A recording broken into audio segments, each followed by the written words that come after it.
Hi guys, today we are going to talk about classifying polygons. We briefly went over this earlier in the year, so some of this might be a little bit of a review, but for the most part, we are going to be learning some new stuff. All right, so let's start today by classifying triangles. A word that you're going to hear throughout this lesson is hierarchy. Okay, so I want you to think, what does this word mean? There's a clue in the corner with the picture over here, but I want you to think about this word for a minute. So this term has to do with sorting and classifying objects on the basis of their properties or characteristics. Now, we're going to learn more about this word as the lesson goes on. So I know that definition is pretty detailed. Don't worry, we're going to keep talking about it. All right, so first, how can we classify triangles? So you can classify the triangles two ways. The first way is to classify triangles by the size of their angles. So take a look here. We've got an acute triangle. That means that all three angles are acute, okay? And we're going to go over all these meanings again in just a second, but here we've got an acute angle, we've got an acute angle here, and an acute angle right here. All right, our next triangle is a right triangle, which means that only one of the angles is going to be a right angle, which if you might remember from fourth grade and earlier this year, that means 90 degrees. And then our last way that we could classify by angles is an obtuse triangle, and that means that one of the angles is obtuse, so that is more than 90 degrees. All right, so let's review those words again. Acute angles. Acute angles have a measurement less than 90 degrees. Oh, sorry, that cut off that word. So you'll see all three of these angles are less than 90 degrees. A right angle, there's one 90-degree angle. And then obtuse angles have a measurement that is more than 90 degrees. So this 120-degree angle would be an obtuse angle. Okay, another way we can classify triangles is by the length of their sides. Okay, so let's take a look here. We have an isosceles triangle. An isosceles triangle is where there are two sides that are the same. The way I remember this is isosceles kind of sounds like eyes, and we have two eyes. So two sides measure to be the exact same length. Another way to say that would be that they have two congruent sides. Congruent means that the sides have the same length. Our next triangle would be a scalene triangle, and in that case, every side is a different length. And the last triangle I'm sure you guys all have heard of is an equilateral triangle. So I had to cover this up a little bit because we are not in class and we can't make them on geoboards. But right here would be an equilateral triangle. Every side is the same length. All right, let's take a look at some examples. So take a look at the triangle below. How can we classify this triangle by its angles? I want you to pause the video and take a look at this bottom corner here and try and think, how can we classify this triangle by its angles? Go ahead and pause it. All right, so let's go through each of our options here. We're going to start with obtuse triangle. I can tell right here, none of my angles are obtuse. Right triangle, I don't have any angles that are 90 degrees. So this is an acute triangle. All three angles, even though there's no measurement there, all three angles are smaller than 90 degrees. So this would be an acute triangle when we're classifying it by its angles. All right, now what about by its sides? We can rule out equilateral triangle right away. Okay, these sides are not all the same. Which brings us to our last two, which would be isosceles triangle, where two sides would be the same, and a scalene triangle, where no sides are the same. Go ahead and pause the video and take a look at this.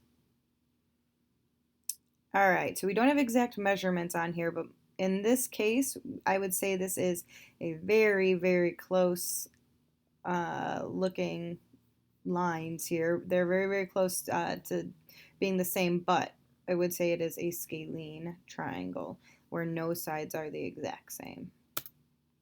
Okay, let's practice at least one more time, I think. All right, so this is similar to what your class kick is going to look like today. So you want to take a look at the triangle below and then figure out how can we classify this triangle. So I'm going to write on here. It's going to ask you, are there acute angles, right angles, obtuse angles, congruent sides, and that's going to help you decide what kind of triangles they are. All right, so acute angles. I see 2 acute angles. But in order for an acute triangle to be there, I would need 3. So it is not going to be an acute triangle. Are there any right angles? Nope. Are there any obtuse angles? I see 1, which is 120 degrees. And then congruent sides. Now this figure helps us out a little bit. These lines right here tell me that these 2 sides are the same length. So yes, we have 2 congruent sides. All right, so what does that mean for our figure? Hold on. Okay. All right, so let's take a look at classifying it by angles.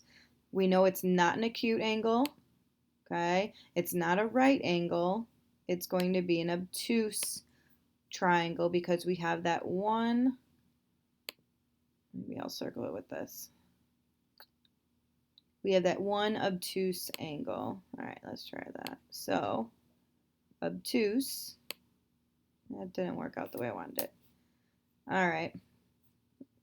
Let's go with a line.